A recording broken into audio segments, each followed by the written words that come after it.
Assalomu alaykum. 2026-yilning yanvar-fevral oylari davomida Davlat fuqarolik xizmati vakant lavozimlari yagona ochiq portali orqali, ya'ni vacancy.gov.uz orqali o'tkazilayotgan tanlovlar yuzasidan shakllangan statistik ma'lumotlar tahlili quyidagilarni ko'rsatmoqda.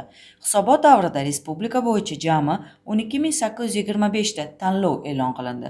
Shundan 3458 tasi hujjat qabul qilish bosqichida bo'lib, 2628 tasi test yoki suhbat bosqichida o'tkazildi. Bunda 728 ta tanlov malaka talablarini o'rganish bosqichida, 473 tasi test bosqichida, 1427 tasi esa suhbat bosqichida tashkil etildi.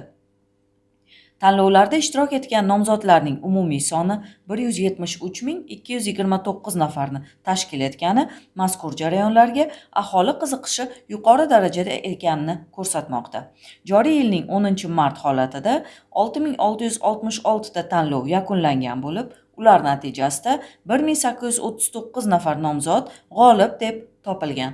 Shu bilan birga 285 ta tanlov qayta e'lon qilingan hamda 73 tasi turli sabablarga ko'ra vaqtincha to'xtatilgan.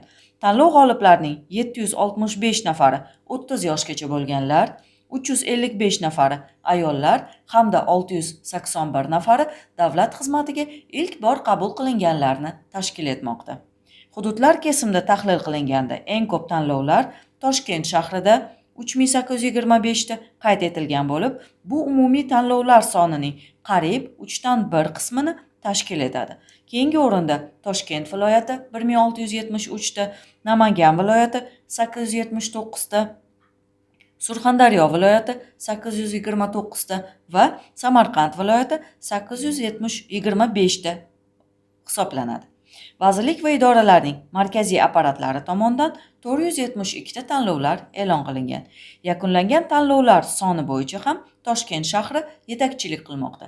Ya'ni bu yerda 1714 ta, shuningdek Toshkent viloyatida 875 ta, Namangan viloyatida 506 ta, Samarqand viloyatida 471 ta hamda Surxondaryo viloyatida 430 ta yuqori ko'rsatkichlar qayd etildi.